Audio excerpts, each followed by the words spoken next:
There are certain hard and fast rules in life, and here's one of them.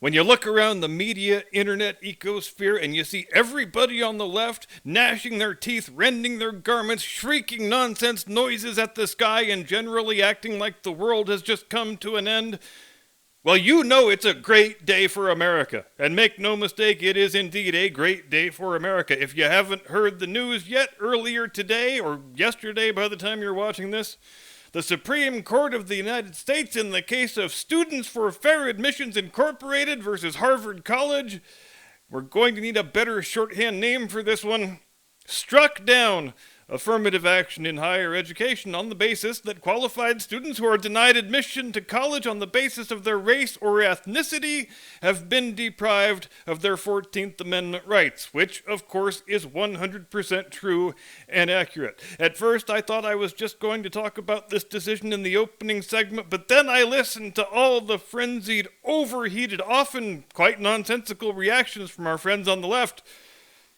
and I knew the opening segment just wouldn't do. So we'll do the serious analysis in the open, and then we'll make fun of the idiot liberals in the main. Sound like a plan? Good. It's settled then. The man who deserves the most credit today is Justice Clarence Thomas. This decision is, to all intents and purposes, the culmination and the crowning glory of his life's work. If an associate justice ever deserved to be the one to author the majority opinion in a landmark case, it is Clarence Thomas in this case.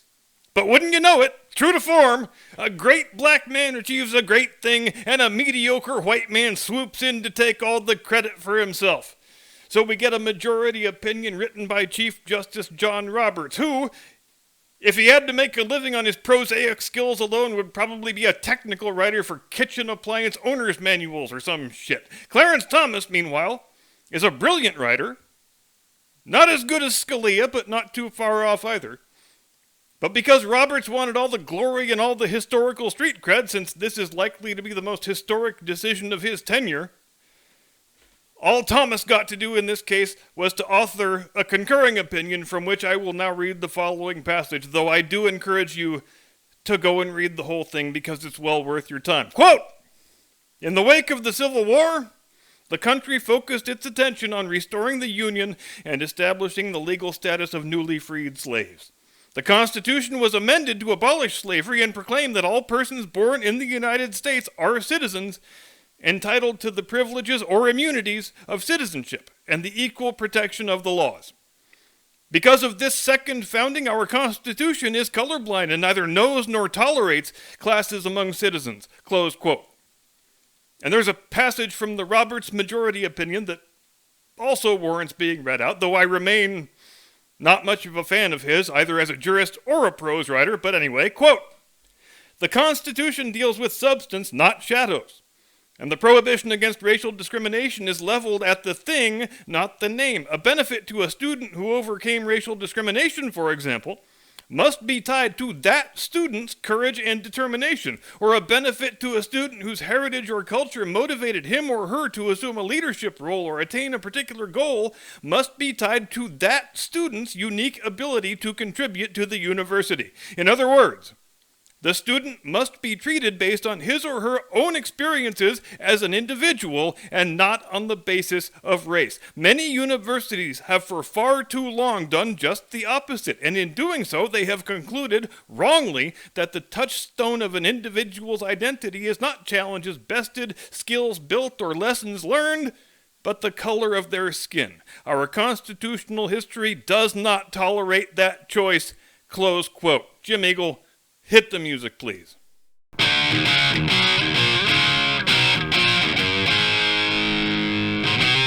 From high atop the battlements of Castle Curmudgeon, where we send our best wishes out to Madonna for a short hospitalization and a full and complete recovery, and we hope she feels well enough to tweet pictures of her vagina from her hospital bed. Good evening, Mr. and Mrs. America, and all ships at sea. Welcome to the program. I'm your eponymous host and humble servant. And we need to talk about Justice Ketanji Brown Jackson. During her confirmation hearings, I really did try my hardest to give her as much of the benefit of the doubt as I possibly could. You know, maybe she's not as clueless as she sounds. Maybe she's been instructed to give these laughable answers to these simple questions. As you may remember, when she was asked what a woman is, she replied that she was unqualified to answer the question because she's not a biologist.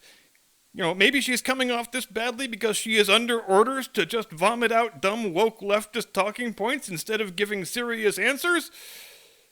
But then I read her dissenting opinion in Students v. Harvard, and I no longer see any recourse but to conclude that she really is an astonishingly stupid woman with a dim to non-existent understanding of how the law and the Constitution actually work. Don't believe me? Quote, "To demand that colleges ignore race in today's admission practices and thus disregard the fact that racial disparities may have mattered for where some applicants find themselves today is not only an affront to the dignity of those students for whom race matters, it also condemns our society to never escape the past and explains how and why race matters to the very concept of who merits admission."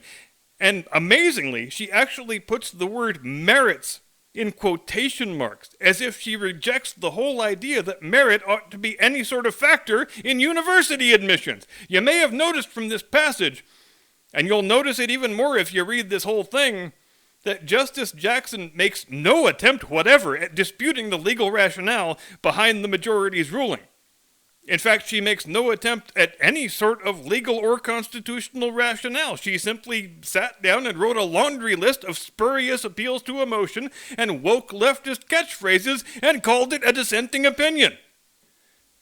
It's almost like she doesn't even know the difference between "this is my personal opinion" and "this is a correctly reasoned legal decision," which we also saw a lot of last year around this time in the aftermath of the Dobbs decision that mercifully, at long last, struck down the legal monstrosity known as Roe v. Wade.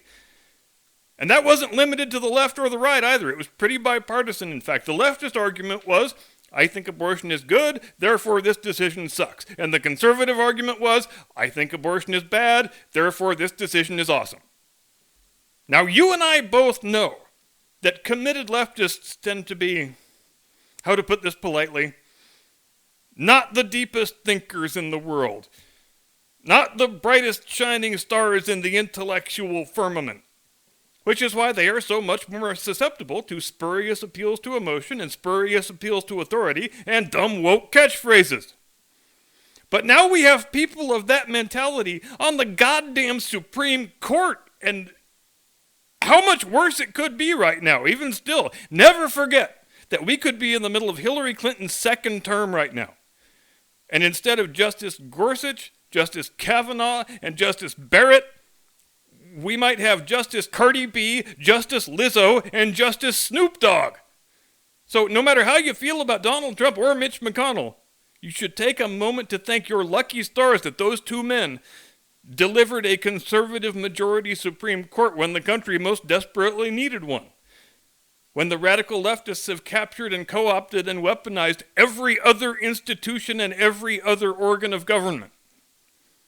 The Supreme Court is currently the only bulwark we have against the encroachment of institutionalized woke madness. And for as much as I detest every single other thing about Mitch McConnell, he deserves credit where credit is due, as Trump, of course, does also.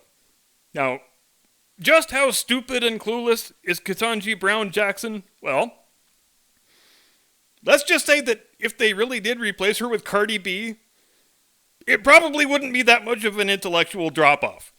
The dissenting opinion would probably have more misspellings and more curse words, but as a practical matter, the vapidity of the thinking wouldn't be very different. But because people on the activist left tend not to be very deep thinkers, because they approach every day and every issue with the intent of saying whatever they need to say in the moment that they think gives them a rhetorical advantage on the Twitter, they often wind up formulating arguments that are internally self-defeating, and often comically so. And that's exactly what Justice Jackson did today without ever realizing it. So the crux of her argument in her dissenting opinion seems to be this: we have to keep affirmative action because the same societal racial disparities exist today that existed before we had the affirmative action policies. Ketanji? May I call you Ketanji?